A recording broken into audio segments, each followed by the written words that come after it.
Halo, Assalamualaikum warahmatullahi wabarakatuh. Om Swastiastu, Namo Buddhaya, salam kebajikan untuk kita semua. Perkenalkan, nama saya Zalfa Manilat Putri dengan NIM 111220427 dari Universitas Sultan Ageng Tirtayasa.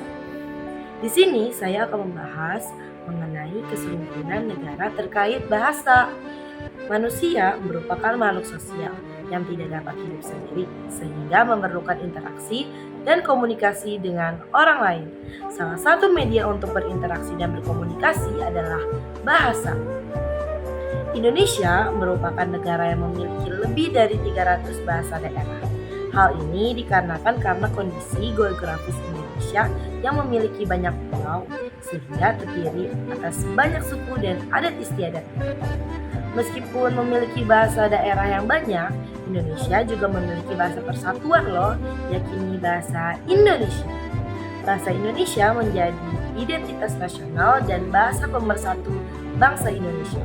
Apabila salah satu dari dua suku yang berbeda di Indonesia ini berbicara, maka mereka akan menggunakan bahasa Indonesia agar dapat dipahami oleh satu sama lain.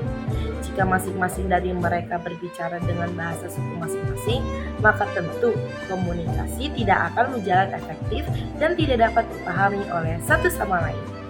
Tahukah kamu mengapa bahasa Indonesia dan bahasa Melayu terdengar sama? Secara letak geografis, Malaysia adalah negara tetangga yang terletak paling dekat dengan wilayah Indonesia. Maka dari itu, Indonesia dan Malaysia mempunyai sedikit kesamaan. Bahasa Indonesia, Malaysia memiliki latar belakang, budaya, ataupun bahasa sehari-hari yang hampir serupa.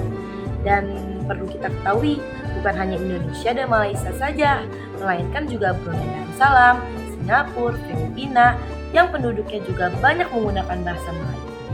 Jika ditarik ulur ke belakang, bahasa Indonesia berasal dari bahasa Melayu yang telah digunakan di kawasan Asia Tenggara sejak abad ke-7.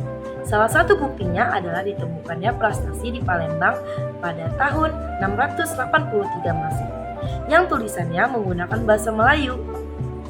Penggunaan bahasa Melayu tidak terlepas dari pengaruh kerajaan Sriwijaya.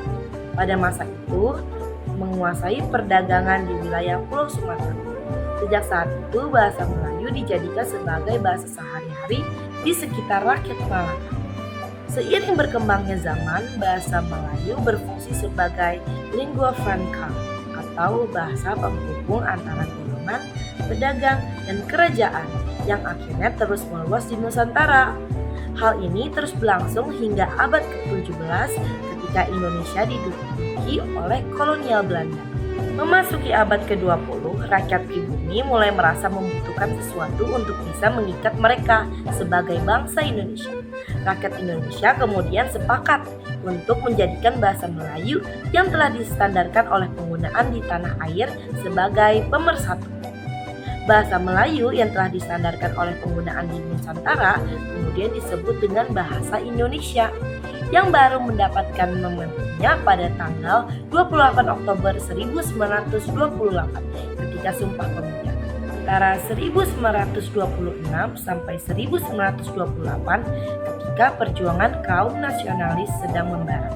Diselenggarakan Kongres Pemuda sebanyak 2 kali. Kongres Pemuda II pada 28 Oktober 1928 melahirkan draft Sumpah Pemuda yang salah satu isinya berbunyi, "Kami, putra dan putri Indonesia, menjunjung tinggi bahasa persatuan bahasa Indonesia." Salah satu kalimat dalam Sumpah Pemuda tersebut merupakan deklarasi resmi bahwa Indonesia merupakan bahasa pemersatu bangsa Indonesia. Sekian penjelasan dari saya mengenai keserumpunan negara terkait bahasa. Selebihnya mohon maaf, semoga ilmunya bermanfaat. Wassalamualaikum warahmatullahi wabarakatuh. Dadah.